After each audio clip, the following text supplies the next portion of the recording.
evening and welcome to you all to the Royal Academy of Engineering. As Academy President, and a very new one at that, I'm really delighted to be introducing tonight's event. What we're going to take a look at is fundamental to a challenge that I know you hold dear to our hearts, and that's how to encourage more young people to take up a career in engineering. As I'm sure many of you know, we currently face a severe skill shortage in the engineering sector.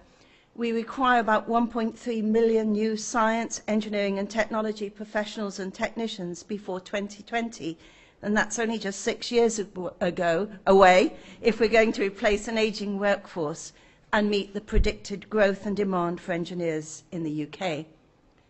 This is no easy task. And while there are a lot of excellent activities and many programs reaching young people, we still need a dramatic increase in the number of students who are inspired to go on to pursue a career in engineering.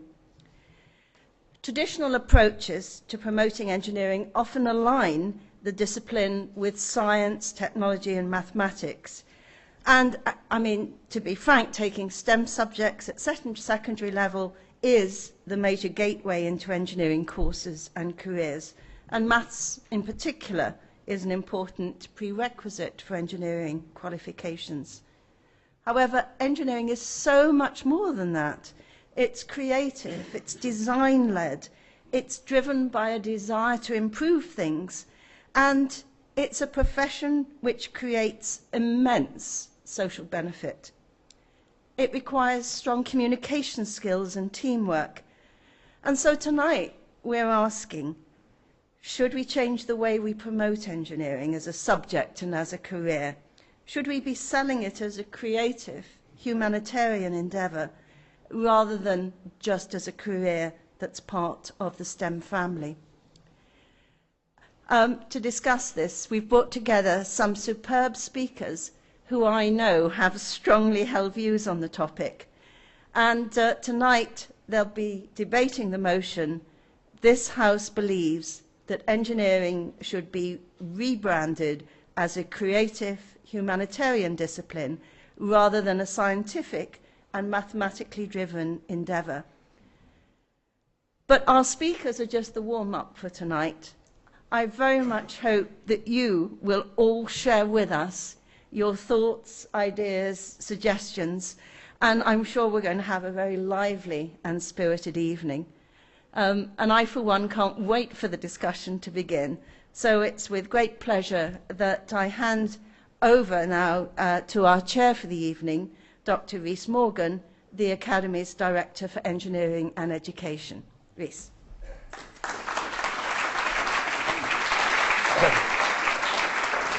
Hello, hello, hello, hello. Can you hear me? Good evening, everybody. Good evening, ladies and gentlemen. Sorry, the first thing, water, because I've got a bit of a cold, and I'm going to struggle to get through the night without drinking lots of fluids. Right. I'm just going to sit over here. Oh, it's like being in a boy band. This is. It's kind of. If I stand up, or if there's a key change, I have to kind of stand up. Don't I? Right. So the first thing I need to do is get my script, because unlike Ed Miliband, I use a script and I don't forget to talk about the economy. Right, so we have a fabulous event for you in store this evening.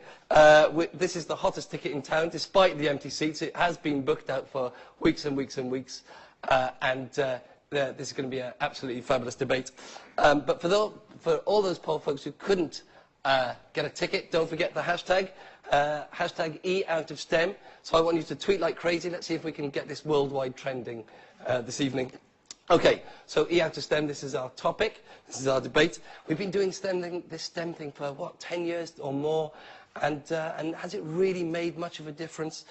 Yes, the traditional approach is to join engineering with maths and science, but actually we're not missing a trick here. We're not missing out on all those young people who want to have a career in the kind of creative world. Shouldn't we be promoting engineering as a creative and humanitarian discipline, as our president said? Engineers save far more lives than doctors, it's true, And so should we be promoting that to young people? And what about the creatives? So where did this kind of creative industries come from? How did the media and advertising steal this name from us? What's more creative, doing an advert for dog biscuits or creating a silent plane like our president has done herself? Come on, I know what I'd like to do. So let's take back the creative industries to where they truly belong. That's what I say. Okay, so that's our debate tonight. And we have a stellar lineup for you this evening, ladies and gentlemen. I'll introduce them shortly. But tonight's a bit of fun. So, of course, there's a very serious point, but I want you to have lots of audience participation. So if you disagree very violently with what someone says, there's nothing wrong with a bit of sucking in of teeth. And if you very strongly agree with someone, well, why not whoop like an American? Woo! That's what I say. So we've got to go for it tonight. Right. And one final thing. We are the Royal Academy of Engineering. This is the UK's National Academy for Engineering Excellence. And so it's only appropriate that we've got the worst PA system in the whole of London. So if the sound fails, do wave your hands, because the debate's not going to be much fun if you can't hear the speakers talking. And then we'll make sure we can rectify the situation. Right. Are you ready to meet our panelists? Okay. Oh, whooping. Very good. Right. So. Right. I've got a bell here. This is my boxing bell. Okay. Seconds out. This is the big fight, ladies and gentlemen. Coming from the red corner for the motion, we have the amazing Paul Westbury, Louise Archer and Veronica Capsali.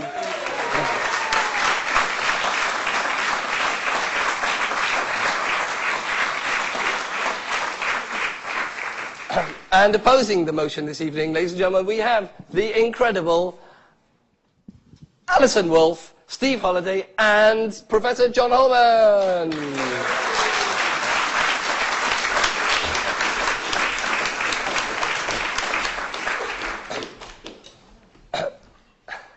Good evening, ladies. Good evening, gentlemen. How are we all? Good? Feeling confident? They're quite slippery, these. You have to be careful. You have to get your core stability. I hope you've been doing Pilates. Right. Okay. So what we're going to do is just go through the debate this evening. So we're going to have speakers for the motion and against the motion for 2 rounds, and then we'll have a bit of audience participation. We want to hear from you. We want some comments from you. We want some questions from you. And then we'll have closing remarks from the third of our panelists. But before we start off the debates tonight, let's turn to your very high-tech voting pads that are on your seats. Okay, so what we want to do is get a flavour of how much the panelists have to change your mind this evening, how much they have to work. So we're going to start off with some questions for you so we can get some baseline data. So question 1 is going to come up on the laser display board. Okay, we want to know your background. Would you say you have A, a predominantly arts or design background, B, a predominantly STEM background, or C, a mixture of the above, or D, I can't pigeonhole my background? Make sure you press the right buttons now. It's very important. And I'm going to put the graph up so we can see. Ooh, so it looks like we have a very STEM audience here this evening. How does that make you feel over there? Worried, worried. Right, okay, let's move on to the second question. Can we move on to the second question? Second question this evening. Do you consider yourself... Can I turn this off? There you go. Second question. Do you consider yourself to be an engineer? A, yes, B, no, or C, undecided? Let's have a look. That means no. Oh. Ooh, interesting, right. So maybe we'll be able to change some minds here this evening. That's quite fun. And 10% are undecided. Now that's very odd. That is rather odd, isn't it? Okay, question number 3. I can do this, can't I? That's right. Right. Would you say you had... we've done that one. We've done that one. Oh, sorry, I meant to go forward. Right, okay. There you go. Right, one more time. Oh, crumbs. Can anyone read this? I need glasses. Right. In your opinion, what is the main cause of engineering skills shortages in the UK? Is it A, negative perceptions of engineering careers, B, visa restrictions preventing engineering talent coming into the UK. Ooh, very political, that one. C, too few places on quality engineering degree courses or apprenticeships. Or D, none of the above, you haven't put your finger on it. Or E, there isn't even a skills gap. Okay, let's see how you're getting on with the voting there. Ooh, negative perceptions of engineering careers is doing very strongly there. And D, none of the above, you haven't got it right. Very interesting. Right. Okay, and then finally, ladies and gentlemen, for the last question tonight, we're going to ask our motion. So, this House believe that engineering should be rebranded as a creative and humanitarian discipline rather than a scientific and mathematically driven endeavour. This is so that the panellists know how hard they have to work. A, I vote in favour. B, I vote against. Or C, undecided. Let's see how you did. Ooh. Right, blue team, you've got your work cut out then. Right. Thank you very much, ladies and gentlemen. Okay, so we're going to come back to these remote controllers later on. And we're going to now turn to our panellists. So the first of our panellists, ladies and gentlemen, is Paul Westbury, Group Technical Director at Lang O'Rourke, although he hasn't started the job yet. He starts in a couple of weeks' time. How are you, Paul? Feeling confident? Feeling confident? So now, before you start, Paul, I just wanted to check with the audience. How many of you know who Paul Westbury is? Can you just put your hands up? Well, this is interesting. Now, you see, Paul should be as famous as Brian Cox, because Paul has done quite some remarkable things in his time, haven't you, Paul? Shall I tell the audience what you've done? Okay, here we go. Is it true, Paul, that you designed the Arsenal Emirates Stadium? Not on my own. What about Ascot? Not on my own. What about Lansdowne Road Stadium? Not on my own. What about the Olympic Stadium? Very much part of the team. And what about the enormous white elephant that is the Millennium Dome? That is now actually the most successful European concert venue. Not on my own. Every reason why Paul shouldn't be as famous as Brian Cox there. Okay, Paul, so, do you like sports by any chance? You spotted the theme? Ah, very good. Right, Paul, you have 5 minutes this evening to talk about the motion, and you could start right now. Thank you, Reese. Good Lord. Good evening, everybody. I guess you might say it's ours to lose. In the prologue to his second book, The Audacity of Hope, Barack Obama said that the world needs fewer lawyers and more engineers. We've already heard this evening, I hope, from Dame Anne, about the essential need for society to secure more engineers and to ensure that engineering is both understood and placed at the heart of society. But with such a critical and steep hill to charge up, what do we choose as our uniting battle cry? We bury ourselves as the E inside STEM, an ambiguous acronym that's at best dreary in its ubiquity and at worst, as I fear it is, a serious own goal for the engineering profession. What is it with acronyms? Everyone loves to use them, and in all cases each group feels passionately that they are somehow unique and that their meaning is of such significance that everyone must surely understand. The reality, of course, couldn't be more different. And if you're in the Canadian police force, did you know that STEM would lead you towards strategic traffic enforcement measures? If you're in the military, you might be interested in special telemetry-equipped missiles. And by far my favourite, if you're in the church, you might embark on a short-term evangelical mission. I could go on. So the acronym STEM is far from unique, of course. You know, it's ugly, it's impenetrable, and it certainly doesn't conjure up the dreamy images of creative and innovative efforts that make meaningful impact for the benefit of everyone. If you can actually be bothered to work out what it stands for, then there are immediate and serious issues. You're none the wiser as to what engineering actually is. The strong association of engineering science is unhelpful as creative types continue to give us a swerve in pursuit of a profession they feel is more relevant to their interests. And as plenty of research has already told us, the wrapper of science, technology and maths is not just misleading, it's a guarantee to put off many young women from exploring engineering any further. You know, don't just take my word for it. will.i.am, can you believe, popped up at last year's Global Grand Challenges Summit to give us some unexpected, Philip, celebrity attention. As well as a black-eyed pea, he's a science, engineering and technology advocate, and even has the ear of the President of the United States. And he started his impromptu address with the following words: "What is it that you guys have with STEM? It's a terrible word, it's not understood, and it's near impossible to sell to young people. It's largely irrelevant if you like the Black-Eyed Peas or his music, because he's a supreme and popular salesman, and if he can't sell STEM to young people, what chance do we stand?" But he didn't stop there. He was rightly keen that we remain mindful of the arts, and explained that when you drop the A of arts into STEM, you generate STEAM, a far more exciting sales proposition. And a quick 20-minute discussion with Mr. I Am, I got very enthused about STEAM, and you could say that I left that evening with him steam-powered. And I dined out on it for a couple of weeks. But you know, after those 2 weeks were up and the rosy glow of celebrity had dimmed, the steam seemed to have hissed out of me. You know, for sure it's better than STEM, although that's not saying much. But it still represents engineering in a science, technology and maths wrapper that remains misleading and a barrier to too many. And perhaps most troubling of all, it presents a menu of professions, giving the impression that you choose just one at the expense of the others. And it totally fails to communicate that engineering is unique in that it's the only profession listed that actually embraces them all. Engineering is a creative, innovative, collaborative profession that draws upon science, maths and the arts to create technology and broader solutions that enable society and the world at large to function and to progress. Such essential subtleties are too often lost. Engineering is a bridge between science and society. It's not a science. Our ultimate client is society. But if that's the case, then why do we internally arrange ourselves in the silo of science?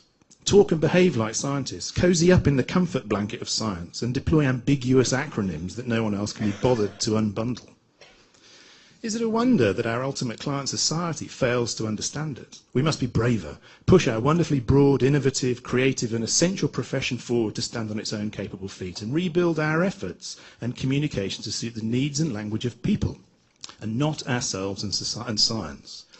Engineering powers the world, it connects the world, it protects the world, it shapes the world, and it shows a way forward for a successful future. Few other professions can boast such an exciting and central role in society. You can choose your own words, but we must talk to society, to children, to politicians, and especially to parents in an inspirational, aspirational, and understandable way. We must remove the misleading and opaque science, tech, and maths wrapper, and communicate our vital humanitarian role in society to attract more people to join us, especially women, that critical group that remains totally underrepresented and will surely offer the smartest route to our recruitment challenge. We must promote the creative side of what we do, the design side of what we do, and our early engagement in problem finding and problem solving to ensure a broader appeal. In short, engineering must be rebranded. Status quo is not an option. So perhaps I've just been on a short-term evangelical mission, but that's as close to STEM as I'm going to get. Please don't be seduced by STEAM and its hiss of celebrity, because the first step towards a smarter and brighter future for engineering, and by association society, is for you all to please come out in full support of this motion. Thank you very much. Very well done. Very well done, Paul.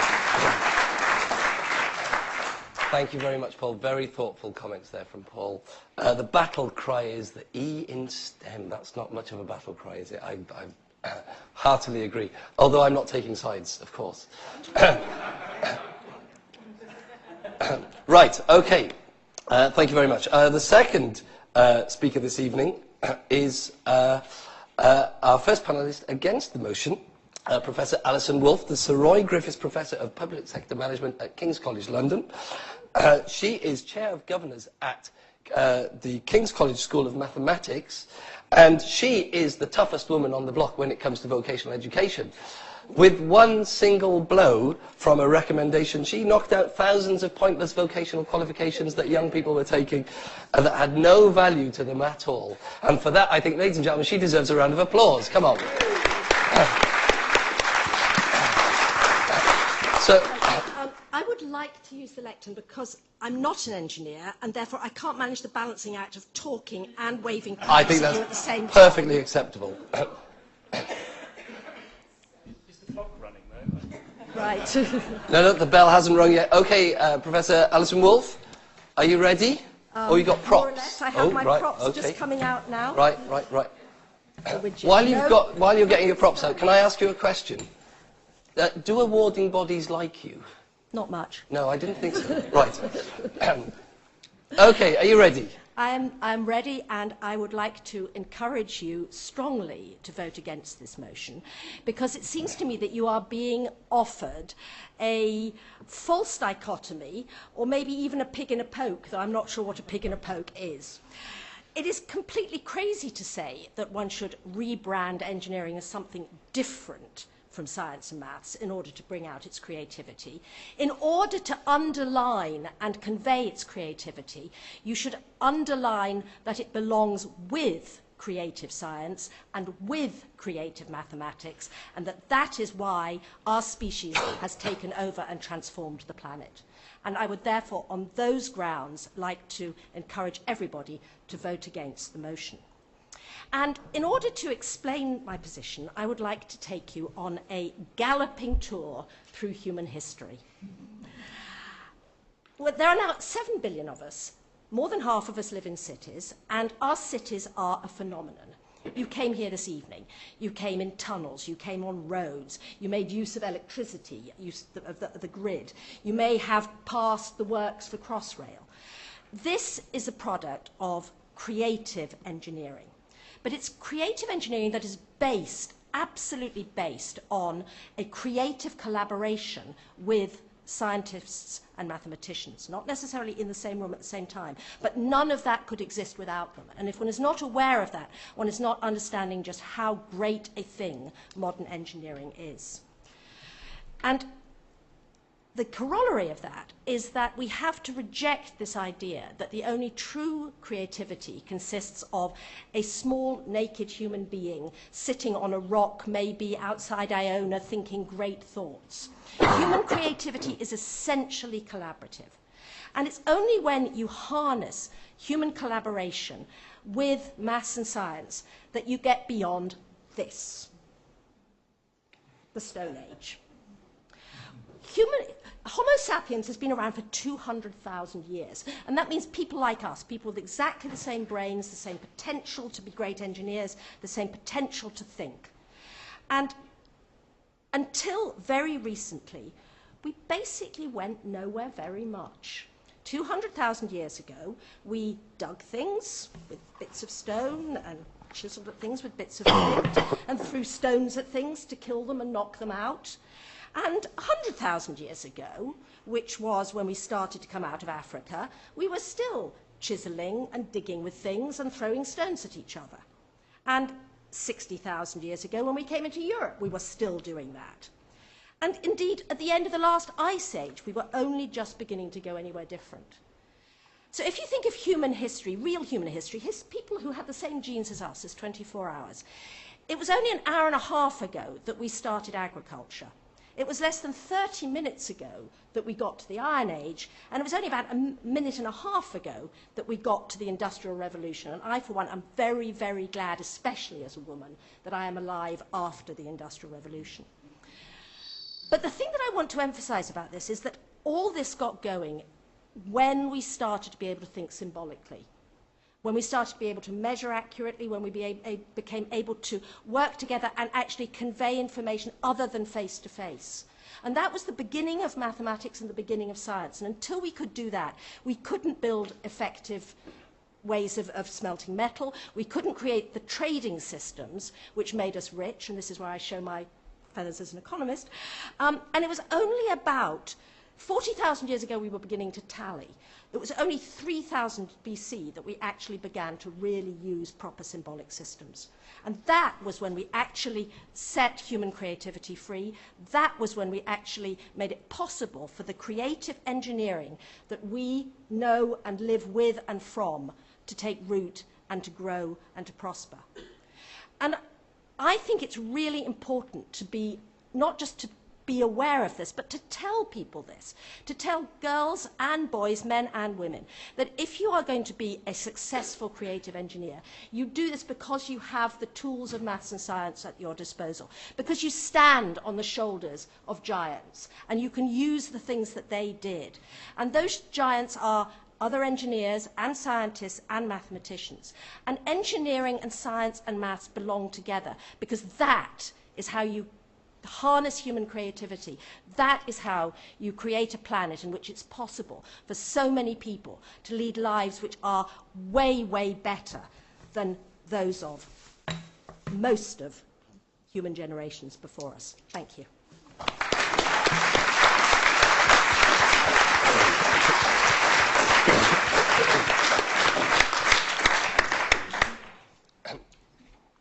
Thank you very much, Alison. Our second speaker this evening for the motion is Professor Louise Archer, also from King's College London, but I understand that you don't know each other very well. Is that right? Not really. It's a big place. Louise recently published a very important report for the STEM community on young people's science and career aspirations. It's called the Aspires report, in which she highlighted some very important notions, particularly science capital. Now, I'm not going to go into too much detail, just in case she wants to talk about this herself, but I did want to ask you a quick question before you start, Louise. Where is the science capital? Because I was talking to my mum about it. She thinks it's Port Talbot. Okay, right, okay, very good. Right, Louise, you have 3 minutes this time to talk on the motion to take the E out of STEM. Thank you. I'll try and stay on my boy band swivelly stool. So I'd like to argue that we should not only take the E out of STEM, but also the S, the T, and the M. That's the kind of creative thinking we're having on this side. And the reason I'd like to take all of those out is because I want to dissolve the arts-science divide. And I was going to say I think it's unhelpful and it's very problematic. And it's false. So, as Reece kindly mentioned, just because I know that we saw there's a lot of scientists and engineers in the room, you like a bit of data. Drawing on our Aspires research we conducted with young people from the age of 10 to 14, we used national surveys with over 19,000 students, so a nice broad picture. We also in-depth followed 85 students and 63 of their parents, and we found that one of the important contributing factors to the majority of them seeing science and STEM as not for me is this notion of the arts-science divide. So, like many people, we would argue that the arts-science divide is both false. So all STEM subjects involve creativity, for example, and there are scientific and mathematical ideas within the creative sphere as well. And we also think it's unhelpful. It can result in these very problematic patterns of participation that we're trying to deal with today. And I think it's important to take an international context here. So England is, although we think it's the centre of the world, we're quite internationally anomalous. Not everyone does things in the weird way that we do.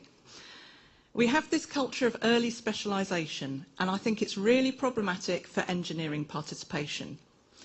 Our obsession with the arts-science divide is overlaid by gender and class, so that arts subjects tend to be seen as feminine and science STEM subjects as masculine. The current triple science route and A-level system, I think, compound the issue. From the age of 14, we're channeling young people into these ridiculous arts versus science routes that they find it very difficult to get out of, which we're arguing they're incorrect, but they're also very negative. Countries with a more rounded baccalaureate system tend to have better post-16 STEM participation. And I think if we look at the gender figures for engineering in England compared to, let's face it, the rest of the world, it could be one reason why we have this weird system that tells people you do arts or science from an early age, and that's quite gendered too. We know it's nothing to do with biology, because if you look at different schools, they have different cultures. For example, we know that girls' schools, you have better patterns of participation. So in sum, I'm arguing that dissolving the E and the S, T and the M and the arts-science divide would benefit not only engineering, but all of the so-called STEM areas.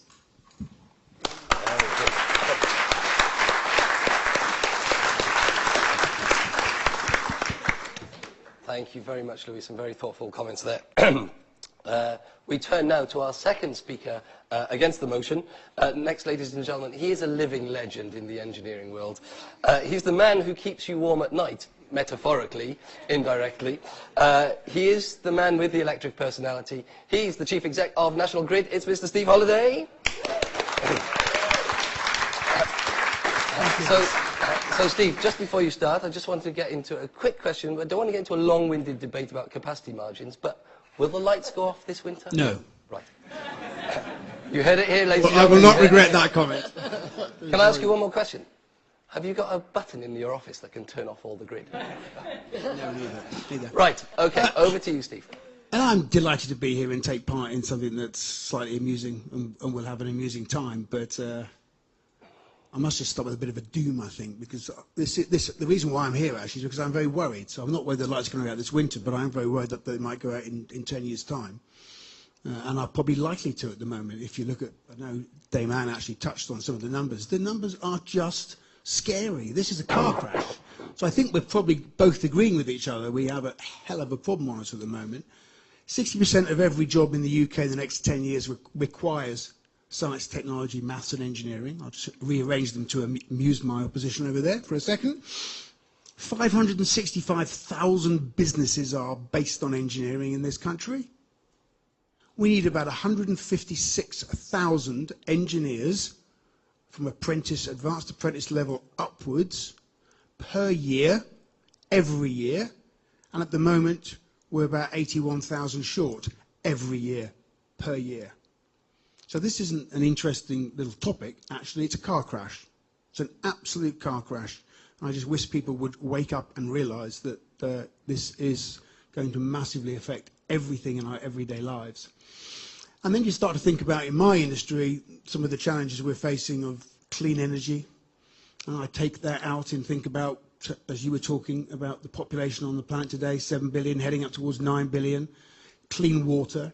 1.3 billion people today don't even have electricity. 2.6 billion people today cook using wood and charcoal. And there's another 2 billion coming down the road. You know, we have some monumental societal issues that require one simple thing: engineers. Engineers with enormous imagination, enormous passion, enormous creativity, and an enormous understanding of humanities and social science. So I suspect we violently agree about the exclusive nature of education today and the fact that it's not A versus B. I can't possibly conceive of hiring an engineer into my business today who doesn't have enormous, not just empathy with creativity, but a passion for creativity and innovation. Can't imagine hiring someone today who doesn't have extraordinary deep understanding of the importance of human behaviours. Because whatever engineers are going to come up with, we need people to adopt those products and those designs into the future. So those are just absolutely critical. So it's slightly irritating, and I was going to talk about STEAM myself, actually, having been poached by someone recently on that. But I decided I was coming here just to tell you a little story. I do go and talk to some kids occasionally, and it's not particularly useful for an old man like me to go and try and inspire children either. But I was at a very good school up in Hull earlier this week, talking to 150 sixth formers about the future of energy, the challenges we've got, and the need for engineers. And I think I was winning. There was quite a bit of concentration. And then, guess what happened? My phone went off. I said, oh, I'm ever so sorry. I should have turned it off. And out of my pocket, I took my phone and I put it on the side. And about 80 of the 150 kids went, iPhone 6. It's an extraordinary moment. So I just twisted and decided, well, let's talk about an iPhone 6 and let's talk about engineering, but moreover, just do you understand the mathematical principles that went into design this in the first place, the scientific understanding of the clean labs that have manufactured the chips that have now got so small that you can have something of this power. And actually, I did manage to capture the others, I think, who weren't listening at that moment. But you can't have engineering, however creative you are, however linked you are into what human behaviour requires in the future, without a fundamental, deep understanding of mathematics and science. They have to stay together. This isn't a conversation about changing a name. this needs to be actually creating a very different conversation.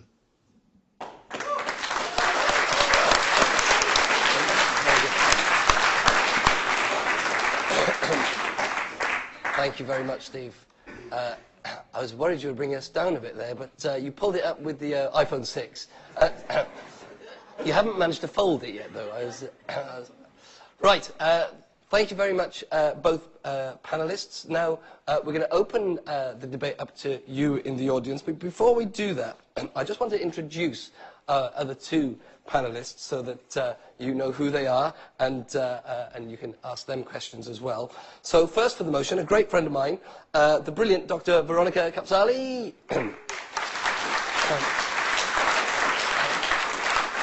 Veronica started her life as a fashion designer working for London Fashion Week, but felt it wasn't creative enough, so became an engineer. And she now makes high-performance sportswear out of acorns. Is that right? Have you sold pine cones? Pine cones. So do runners run around with pine cones? Have you sold many of these garments? No. Veronica studied biomimetics and used the behavior of pine cones to synthesize her own material. She created her very own material, which she then goes to make performance sportswear. So, Veronica, my question to you, before we open up to the debate, is when your kids grow up, because Veronica has just had a second baby 2 weeks ago, ladies and gentlemen, a little girl called Phoebe. So the real question is, what the hell are you doing here? So, what will you say to your children when you try to encourage them to be engineers when they grow up? My eldest actually already is saying that she does want to be an engineer. And how old is she? She's 6 and a half. She's 6.5. So they just watch me working and sort of they come with me to talks and things that I do and to labs and you know they just in their environment. It's on. Yeah. So I just take them along and they see what I do and they get... Role models. Role models are very important. We'll come back to that, I'm sure. And then, ladies and gentlemen, on opposing the motion, finally, it's Mr. STEM himself. Without this man, we wouldn't have STEM. He is Professor STEM. He's so STEM they even knighted him. He's His Royal STEMness. It's Professor Sir John Holman.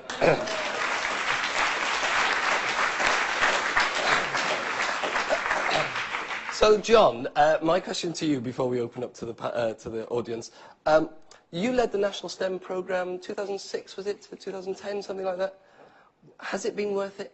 Have we not just got a load of biologists teaching chemistry and physics badly now in schools because of all your endeavours? Look at the numbers. Look at the numbers taking A-level in maths and the sciences, the numbers wanting to go on and study those subjects at university. It's all down to the National STEM programme 2006. How about that, ladies and gentlemen? Right, now it's time for some audience participation. So we want to hear from you. We want comments, we want questions to our panelists, and we'll have some views. So hands up, we've got some roving microphones. We have got roving microphones. Well, we need roving microphones. And if we take one of these roving microphones here, and we'll get a question over here. This gentleman on the end here first, you, and while you're over in that direction. Thank you. Thank you. I'm afraid I didn't hear enough about how, and so I want to suggest a how, rather than just be critical. And it's more or less directed to Steve, the National Grid.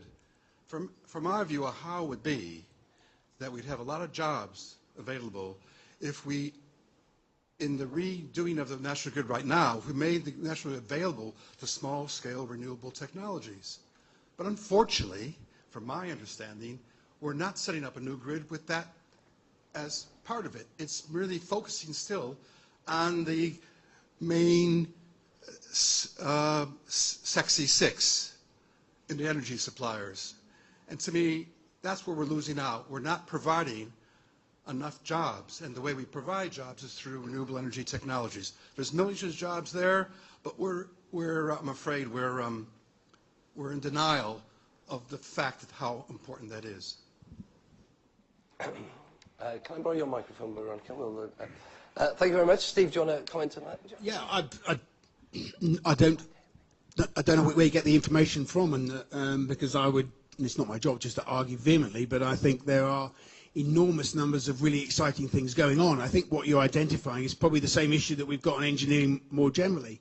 The information for people is just so bad. It's so much misinformation out there.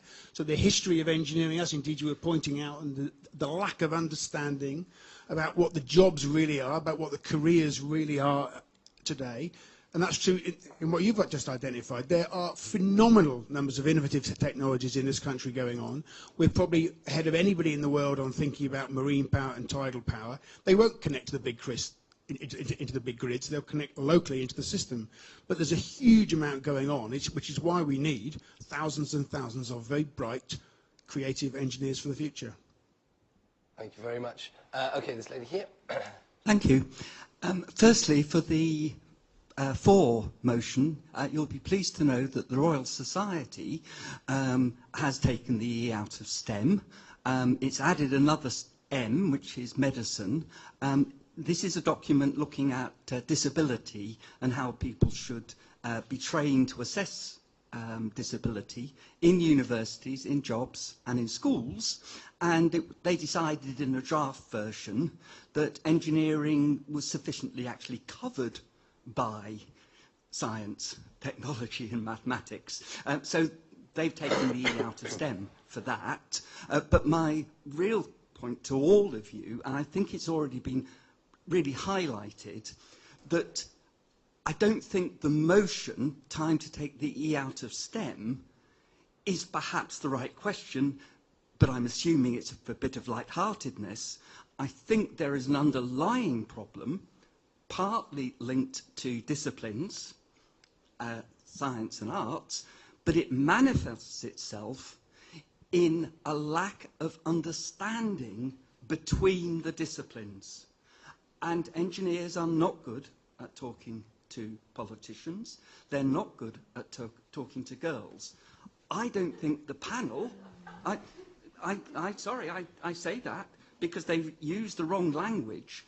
My feeling is, and I'd like all the panel at some point to comment, that actually this debate is about how we communicate the joy and love and everything that goes with engineering to the widest possible audience, and we understand their language and they understand our language.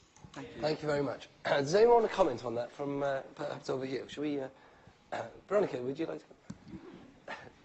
Actually, as you were just saying what you were saying, I was literally writing down that because my job is to sum up later, that one of the issues is to do with communication and talking across boundaries, and that's certainly been my experience being a designer coming into engineering.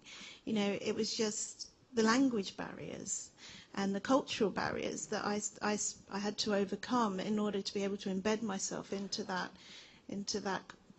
context, was incredible. And there's got to be something that we could do to sort of bridge those gaps, and education certainly is part of that solution. Okay, thank you very much. Let's have some more hands so we can see. Right, okay, I've got some over there. So let's just go to the gentleman right by your side there, Ewan. Thank you.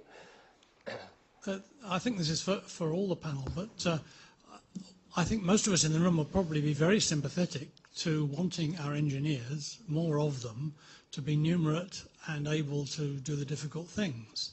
However, there are not enough girls, there are not enough maths or physics A-level students to fill the gap which has been identified. So I think the profession has to find ways of making use of people who don't have the maths and physics we currently expect. That's a challenge, but let me just give you an example. UCL Civil Engineering takes students without maths. They tell them we're going to put maths in, but they take them without any maths qualification. They say you're going to have to work hard, and they take the right students. But it is possible with imaginative things like that to imagine we can broaden the net for the people we want. We can't meet Steve Holliday's numbers with the people currently in the pipeline. They aren't enough. Right, okay. Some American whooping there. John, would you like to respond to that? Or did you? Well, I don't think that you can avoid the communication problem that we talked about earlier. They've got to come forward and want to do it with you. And you will widen the pool, but you won't necessarily solve the problem until we convey the brilliant opportunities that there are to make a difference to the world to young people. And any kind of quick fixes are not going to get around that problem of communicating it. Alison wanted to say something as well. There you go. Well, I'm just a little concerned by this constant refrain that girls hate it, girls aren't coming forward, girls don't do it. I have to say that is less and less my experience. You know, a good half of our maths department students, and we have a good maths department, are already girls. We've just opened the King's Maths School, in which you have to do demanding maths and physics, and we are 44% girls without doing any special anything. And I sort of feel that when you tie yourself up in knots pretending it can be done easily or a different way, in the end, you do neither yourself nor the students any favours. Now, you can create different routes, and you know, something like UCL does, where you actually can come in and they will give you intensive maths if you don't make the choice early. That's one thing. But pretending that you can be an engineer without being an engineer, I don't think that does anybody any favours, and I do really think that we somewhat overdo the girls' resistance bit. I think there is a real problem with teachers in some girls' schools, but I think the idea that modern girls are terrified of maths and terrified of engineering, I truly just don't see it. You know, the data as well. I think the data says, doesn't it, that in 2014 we've actually got enough kids studying maths at A-level. It's physics where there's a huge problem still. I think that's right, John, isn't it? Yeah. Okay, thank you. And we'll take this lady just in front and then the gentleman behind, in front again. So I wanted to pose a question of STEM. When people hear STEM, what do they think of? Because I posed that to a few MPs, and the first thing they thought of was science. And they say STEM when they mean science. They never say STEM when they mean engineering. They never really think of engineering. And that's an issue. And then you think of the public and you say STEM, and that means nothing, or it means all the other analogy and acronyms that were said before. So I think that's an issue, and I can completely agree with Louise in that we need to emphasise all the special and excellent things about science and all the different sciences, and about technology and about engineering and about maths, because they are all individual and fantastic, and it's important that they interact, because that's how all these advances come. But I think that's a really, really big issue. And so I agree that you should take the E out of STEM, and I put my my name down that I completely agree with that, but I also think that we should also keep it in STEM and do both. John's I want very both keen things. to come in here. I mean, I think we've got a real problem with acronyms. What I'm tempted to suggest is you not take the E out of STEM, but put two extra ones in and make it STEAM. Because the problem is that as soon as you hook onto an acronym, everyone will use it and everyone will have a different understanding of what it is. So I don't think we're at all helped by these acronyms, STEM or STEAM. Andrew Ramsey, former Chief Executive of the Engineering Council. As I understand the argument from those people opposing the motion, it is that because science is important for modern day engineering, we need to bind engineering into the STEM mnemonic for the time being. Professor Wolf was kind enough to tell us that her discipline is actually economics, which I would say today requires a great deal of mathematics to practice, but I'm not aware that we tell young people they have to study mathematics if they want to become economics. Well, maybe we do, but we don't tell them they have to study STEM. I think the fact that economics can exist without this drumbeat that we need science and maths in order to do it is an indication that probably engineering could flourish better if it wasn't tied into this idea that you just need to do the dull maths and science in order to be able to do it. Very good point. Paul, would you like to respond to that? In no particular order, and I'm pleased I'm talking to a man because I might stumble on my words. I don't dispute for a minute that mathematics is super important for engineers. The trick is in trying to get your hands on enough people who can become engineers. Maybe this is subterfuge by someone with the microphone. That was clearly a very good point. And I don't dispute a number of the things that Alison said about you've got to get on with creative science and creative maths. I agree wholeheartedly, but not at the exclusion of other things. Harness collaboration with maths and science. I completely agree, but not at the expense of other things. You have the tools of science and maths at your disposal. I agree, but not at the expense of other things. I don't disagree with many of the things that were said, but Steve said it all. You can bang on about STEM all you like. You can bang on about engineering all you like, but it took an iPhone to get people interested. It's a different conversation. Very good point. Lady over here. Hello. I'm a physics teacher, that dull and boring thing, and I would refute the idea that maths and physics are dull. As a physics teacher, I think I'd be doing my kids a disservice to say you don't need to do maths and physics to go into engineering.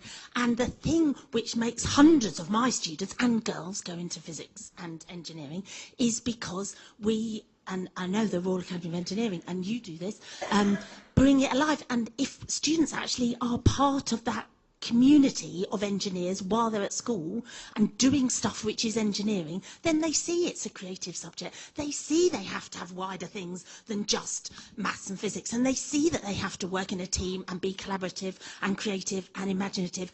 And it's by doing stuff and making it certainly not dull that you actually bring the subject alive in school. And that's what I think we need to do more, allow that community of young people to be part of the engineering community. And if we had more people like you, then perhaps we wouldn't be sitting here. Indeed. And Louise, would you like to respond? You haven't said much further. Thanks. I mean, I agree there is a communication issue. Definitely the young people and the parents we have worked with have no idea, most of them, what engineering is, unless their parent is a STEM professional, of course.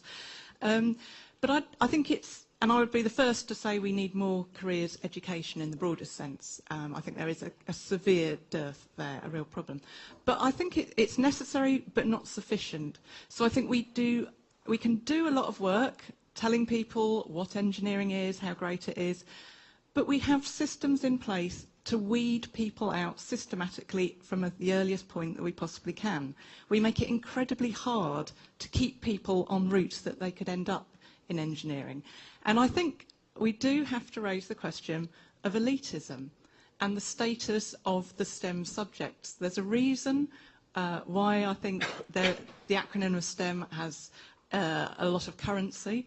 And I think we can't just have a situation where we're saying, everyone come and take part in this very narrowly constructed thing the way we do it in this country, and we won't change anything, and it's your fault if you don't get there. I think we have to look at the structures in place.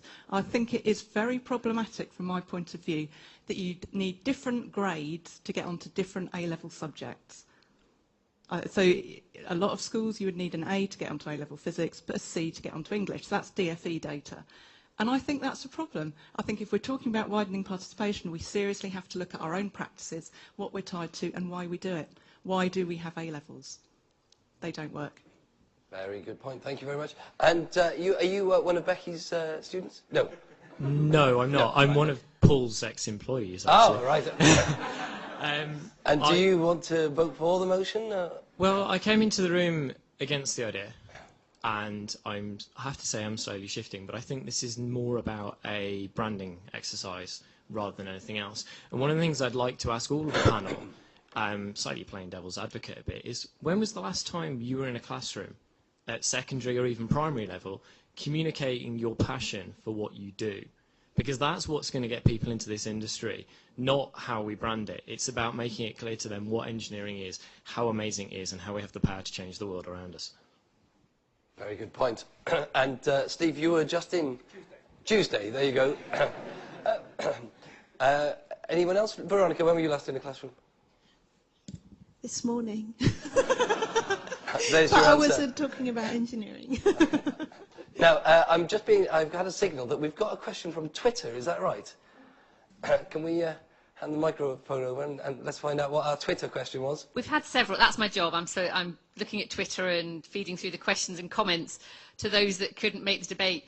But actually, I'm going to ask my question because I think it's better than any of the ones that have come through Twitter yet. Sorry, I shouldn't be doing this. So Louise has talked about narrowing, you know, A-levels narrow things down too much, all that kind of thing. I just wondered, has there been any comparison between Scotland and England? Obviously, Scotland have the hires, you can do 5 hires, you can mix up your arts and your sciences. Does Scotland produce more per capita and more creative engineers? Do we know this? Or more per capita than what England does? Does anybody know? Because of the hire system versus A-levels. That's a very good question. I'm going to turn to John. Any ideas, John? No, I don't. No. I doubt if it's very different. My guess would be that it's probably not very different, because I think a lot of these things are much more cultural, much more to do with the culture of the country that you're operating in than the structure of their education system. Actually, I'm not sure that Louise's recipe, which is to replace A-levels with a broader system, which is a very good idea, by the way. I don't think it will solve it, because you still can't escape from the fact that you can't do good engineering without a sound quantitative background in mathematics and science. We've got some questions over here. Do you want to raise your arms over at the back there? Thank you. Let's go to the gentleman at the back there with the tie on at the end first, and then pass it down the row. Yeah, hello. Fascinating debate. John Mattick. I'm the chair of the trustees at the Design and Technology Association. We're interested in schools, and the point that Steve put his finger on so deftly is that very clever, very, very cleverly, Apple has somehow made high-tech products, if I can use this American phrase, cool. And that image is one which is instantly recognisable among the young people that Steve met in Hull. Now, in schools, careers education is now, listening to the colleague at the far end of the room, very largely in the province of classroom subject teachers.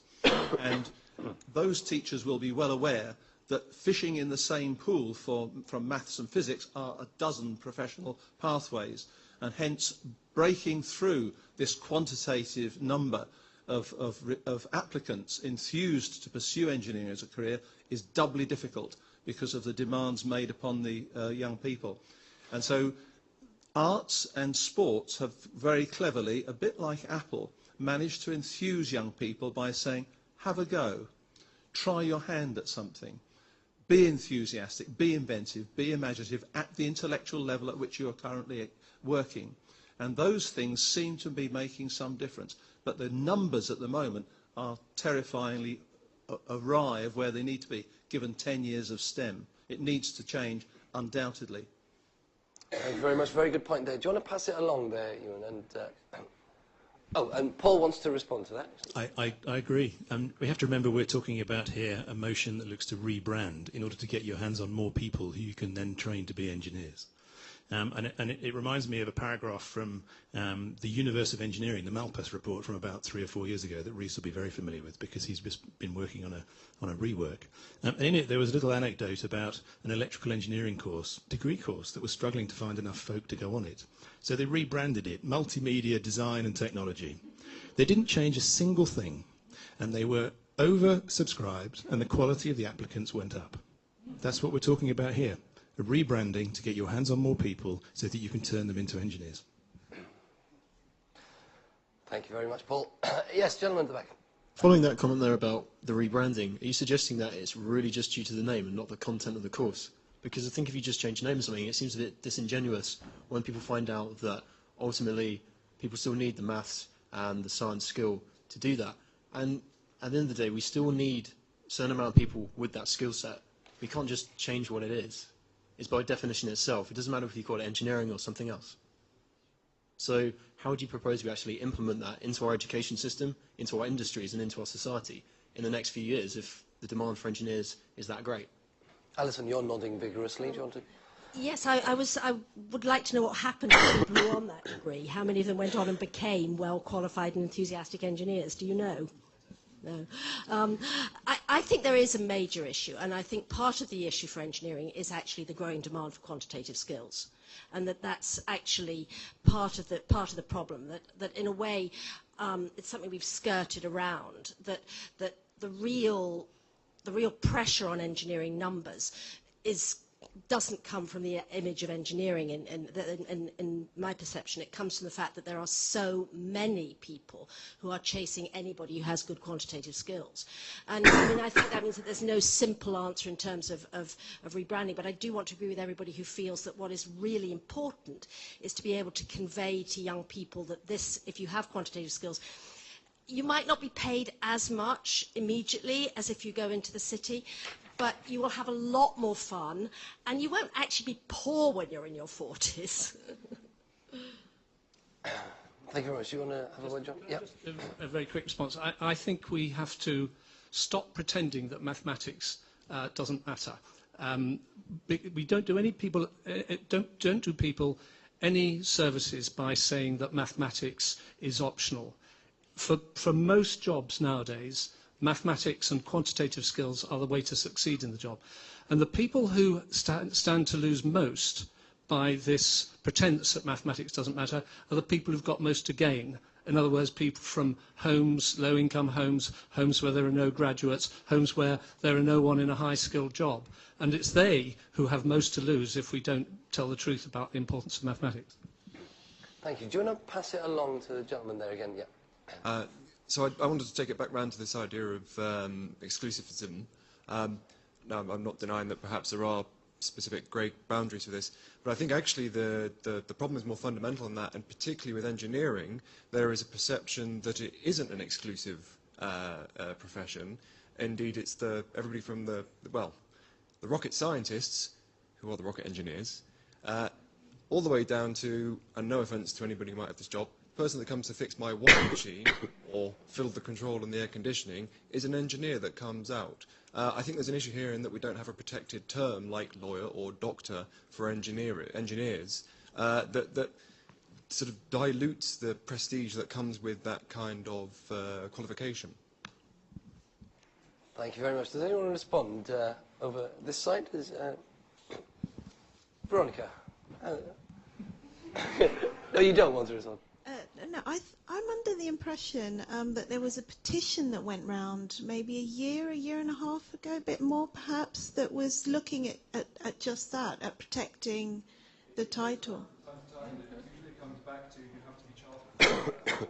I think that completely defeats the object. Okay, that's a very, very good point. Can I add something anecdotal to that? In that I'm an engineer and I'm really proud of the fact that I'm an engineer.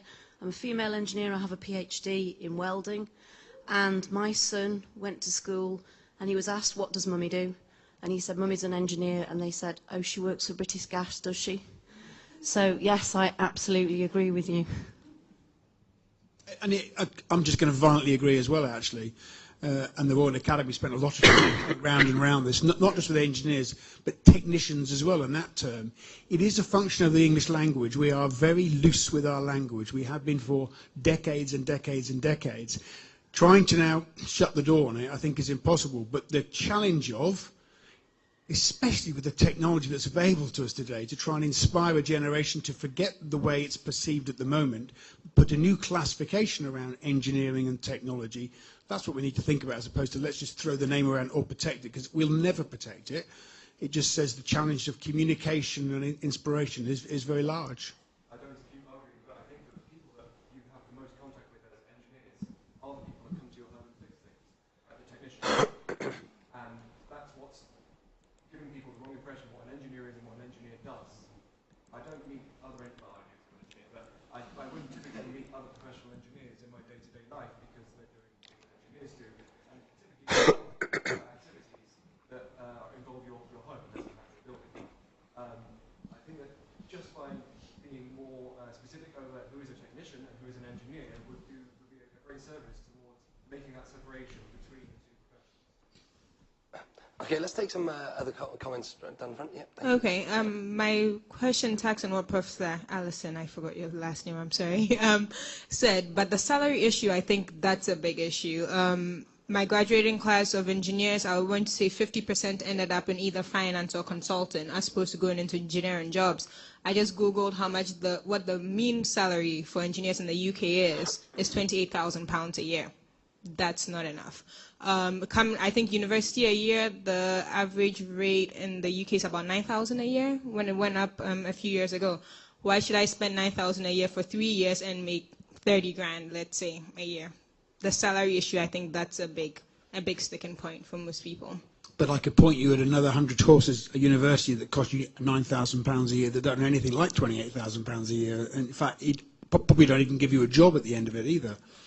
Are they as hard as engineering is? Can I still party Thursday night, Friday night? I mean, students think about these things. And of course, the reality is that an engineering degree does get you a good salary and all sorts of other things. And I have to say, this is not actually only an English problem. 2 days ago, I was talking to a French, actually private equity person. I'd mixed with the most dubious people. And he was saying that in France they're having exactly the same problem, that all these guys come out of École des Mines and Polytechnique and they don't go into engineering occupations, they go into financial services. So, you know, maybe what we really need to do for engineering is finally to string up the bankers, you know. Yes. Thank you, Alison. Should we pass it on to this lady here? I've got quite a few over here. I've got some over here. We've got about 5 or so minutes left, so we'll rattle through some comments now. Yes. Well, I just want to say that I'm one of the passionate engineers in National Grid, and I think that, you know, connecting the offshore wind farms, which are 150 kilometers away from the shore, is one of the most passionate and exciting things that we can do. So, you know, passion and excitement is there, and I do disagree with the comment that we dismiss the renewable opportunities. There is always there, and it will be for grid. Obviously, I didn't finish engineering. I'm Doctor of Engineering, getting from Imperial College, but I finished my engineering in Macedonia, in former Yugoslavia of Macedonia. The percent in that country was 60% ladies, 40% boys in engineering. And that is the question you need to ask yourself in this country. Why you don't have that percent? In my time, it was like, we can do the same things as boys. Why mathematics is difficult or not? Physics, easy. And we did finish, and we are better than them. So, you know, this is the fundamental question, and the passion come.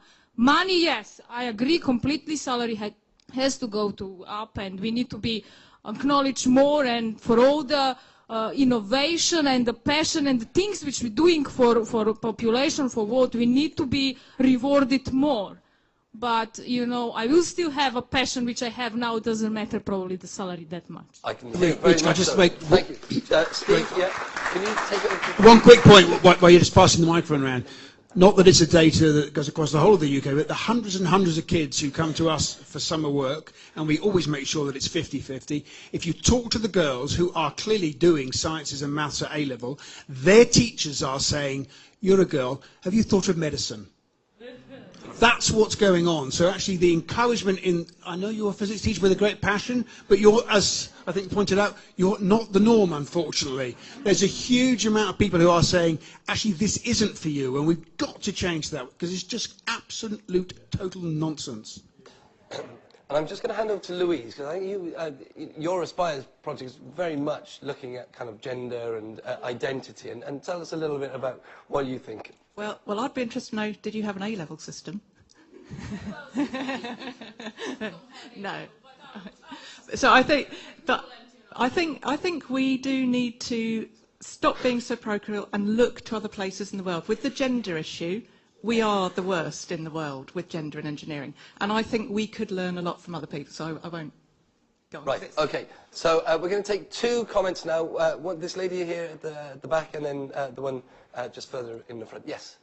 Just a quick thing, kind of going back to what appealing to more school students to take these subjects is going back to like what motivates them and communicating with them. So what I'm trying to say here is we can't get around the fact that the STEM subjects, all of them, are difficult subjects, and like, you know, teenagers, I'm generalising here, but teenagers aren't always that motivated by school in general. So how are we going to, you know, actually motivate them to do these subjects that are difficult in the first place when there are maybe easier options out there? I don't know, I think that's something to think about.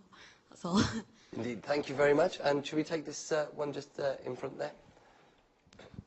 Yeah, thanks. So I'm really into crossing disciplines because I've actually worked in philosophy of engineering, so that's really spanning the whole area of disciplines.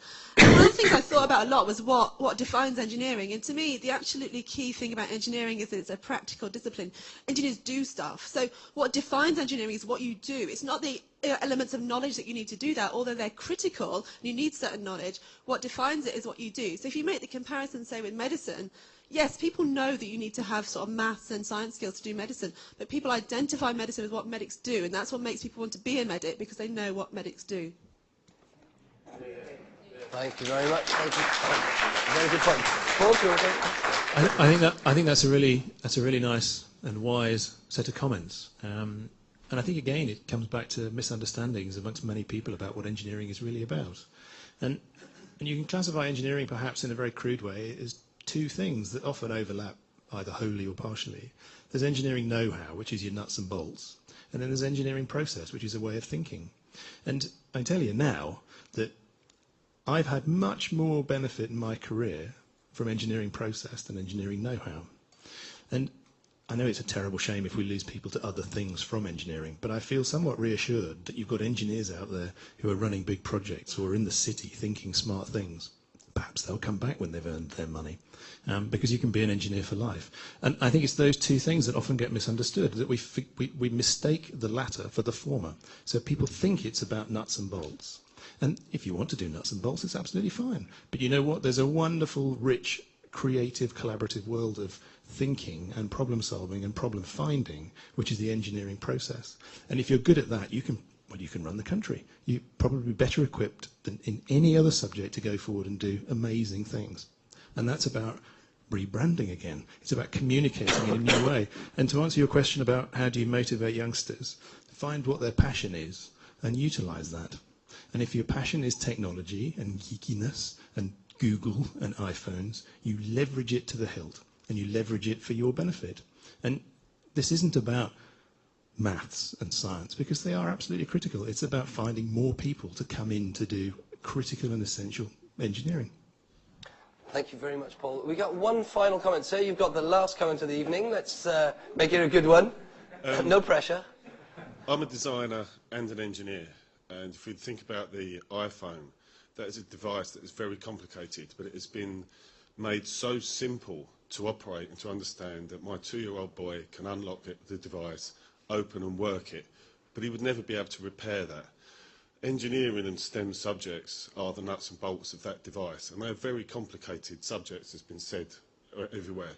Maybe it's not a branding exercise, maybe this isn't a design exercise. Maybe it's how do we make it easier for the younger generation to apprehend these difficult subjects and to enjoy them and incorporate them with other design subjects so there is more inclusion with an overall broad nature into doing stuff, making stuff and creating stuff.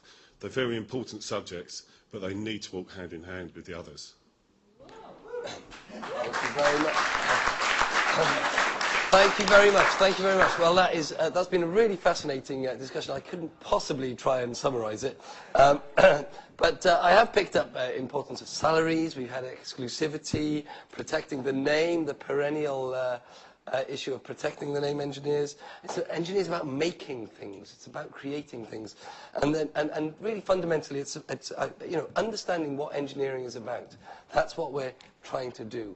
Okay, so we're going to go to our panelists now for the last time, and Veronica, John, you've got 3 minutes each to talk for and against the motion. So Veronica, you're going to go first, and then we're going to see, have you managed to change this audience's minds? I think it's neck and neck here. I think it's going to be very interesting. Okay, Veronica, over to you. Okay, so there's no denying that there is a problem with recruiting engineers, young people to commit and to study engineering. There's no denying that we do need to recruit the best young minds, and we're not doing that at the moment. So really what the issue is today is one of image, it's of communication, of what engineering is. We need to, it's not about, losing the skill set and the knowledge. It's not about losing the physics or dumbing down the maths. It's very much about, can we retain the girls that want to go and do medicine? How do we take those girls back and inspire them to do engineering? Because there's only, I think the statistics are, there's maybe one in 10 places for every applicant in medicine. And also, how do we attract those creative types that have been excluded early on in their academic lives. You know, we need to show them that the engineering is creative, it's you know, inspirational, it's dynamic, you don't do the same thing every day. You know, you can actually participate in the creation of a better society of the future.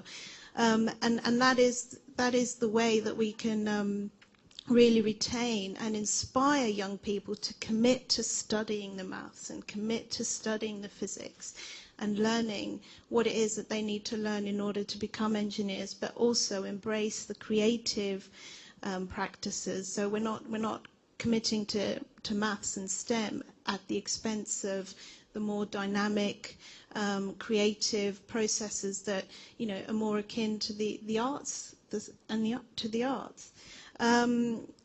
Again, it's sort of really, how do we convey the opportunities that engineering can pose to young people in order to get them to engage, in order to inspire them to commit to the subject matters that they need to study in order to become engineers. So we need to inspire them to become engineers. I think, yeah.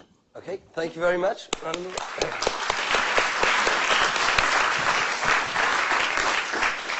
John.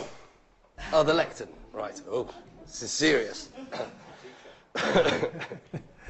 Ladies and gentlemen, I think we've got a false dichotomy here this evening. We all agree that you have to be both creative and well-grounded in mathematics and science, and we also all agree that communicating what engineering is really about, preferably through positive role models, is what we have to do to young people.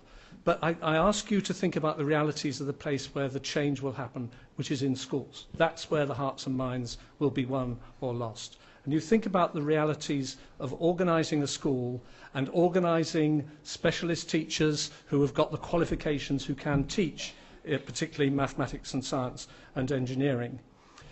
It has to be practical and hands-on. If we're going to inspire people to engineering, we want them to do it and get their hands on it. Now, many of you will be familiar with a very common practical activity that is run in schools, which is building a bridge out of straws. And we've seen these happen many times. And I'll tell you a very simple thing.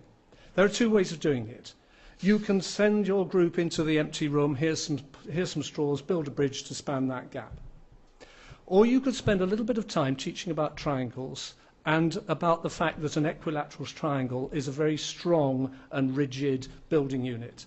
And if you do that first and then send them into the room, you'll get a better bridge.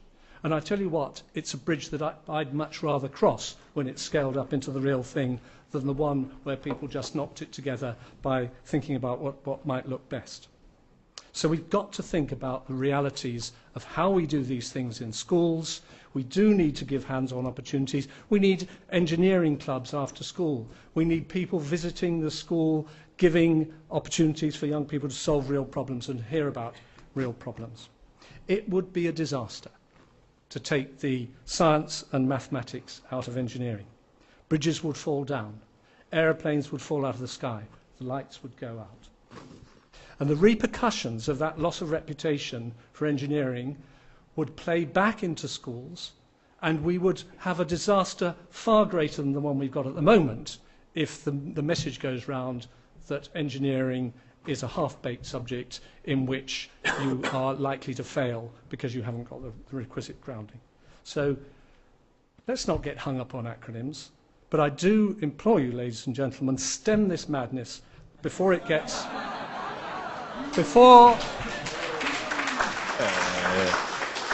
Stem this madness before it gets ahead of steam. Vote against the motion.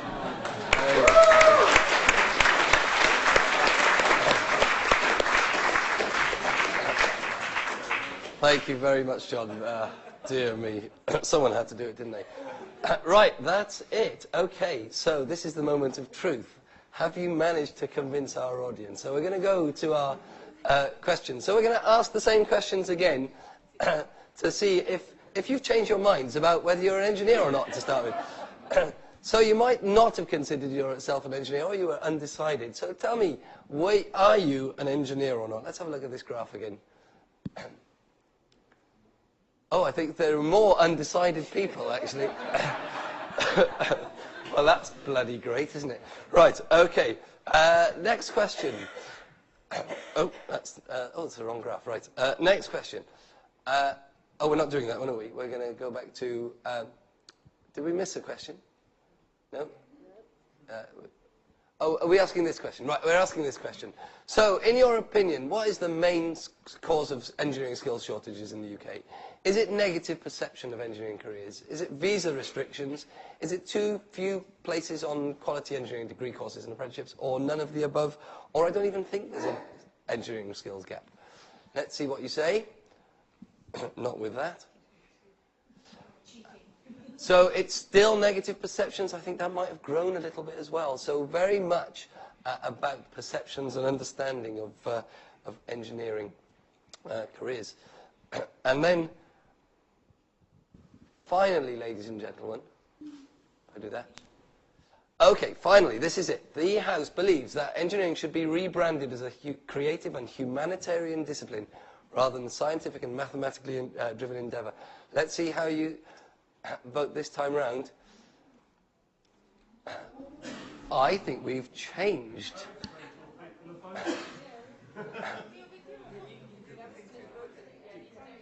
Oh, sorry. Oh, right, okay. Does it not grow? I thought it was dynamic. I thought it would be like some X factor or something. Right, hold on. Right, can I just press it again? Can I do it now? Help, technicians. Oh, let's go back. Let's go back. That's a good idea. Right, let's start again. Okay, so here we go. Let's try again. Voting for the motion and against the motion. You can only press it once. So if anyone's pressing it twice, stop cheating. Right, let's have a look. Have you all voted? Right. Oh!